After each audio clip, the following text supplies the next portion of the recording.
former presidential candidate Amy Klobuchar of Minnesota, thank you for being with us. What do you see in this evening that tells you where we're going, Senator? I see in the next hour or so, you're going to have a lot of focus on the Midwest and the West. Big news to you. Just kidding. I think what you see is what we've known all along, and that is that these critical states of Pennsylvania, Michigan, Wisconsin, and Minnesota are going to be where it's at. And Joe Biden had to win these states from the beginning. I still think North Carolina is because of the Senate race there as well. I've been talking about North Carolina for days. And then as we head west, we've got Arizona and Nevada and many other places. And I think one of the messages of the night is suburban women, and that Joe Biden is doing better than a lot of people predicted in the suburbs. I think a lot of that is the president's attitude and how he's divided people, whereas Biden has said, look, I'm going to be the president for all of America.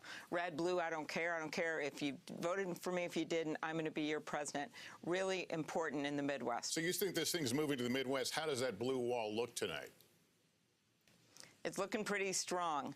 The fact that we are so competitive in Ohio and doing so well in like the Cincinnati suburbs, the fact that Iowa is still in play, but it's mostly, as you know, those two states of Pennsylvania and Wisconsin, it's going to take a while to get their votes counted. They just started today, and I think your viewers know that, but they've got to remember that, whereas Minnesota and Michigan may be coming in sooner.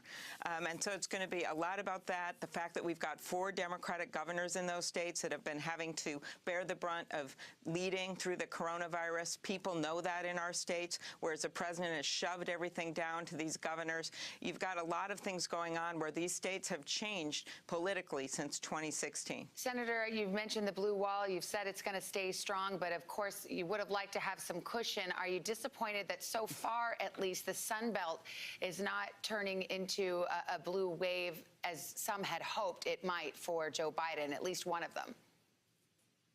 Well, we always know Florida is not an easy state. You didn't have a Senate race going on in that state.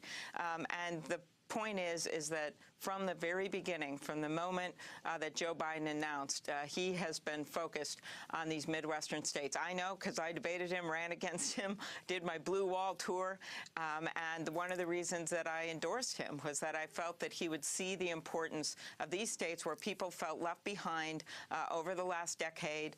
Donald Trump's policies, whether it's on trade, whether it's on manufacturing, have left a lot of people behind, and that's even before the pandemic started. Real quick, Senator Klobuchar, let's talk about your home state of Minnesota, because Republicans had hoped to make it competitive. They have visited there. It was close in 2016. Hillary Clinton only won it by 1.6%. You feel good about Minnesota going blue for Biden tonight? I do.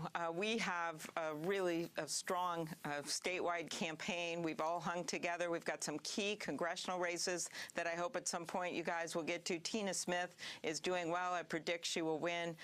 And we've had a huge voter turnout, despite some efforts by the Republicans at the last minute to stop votes from being counted. So we feel good about our state. All right. Thank you, Senator Amy Klobuchar. I appreciate it very much. All right, Andrea.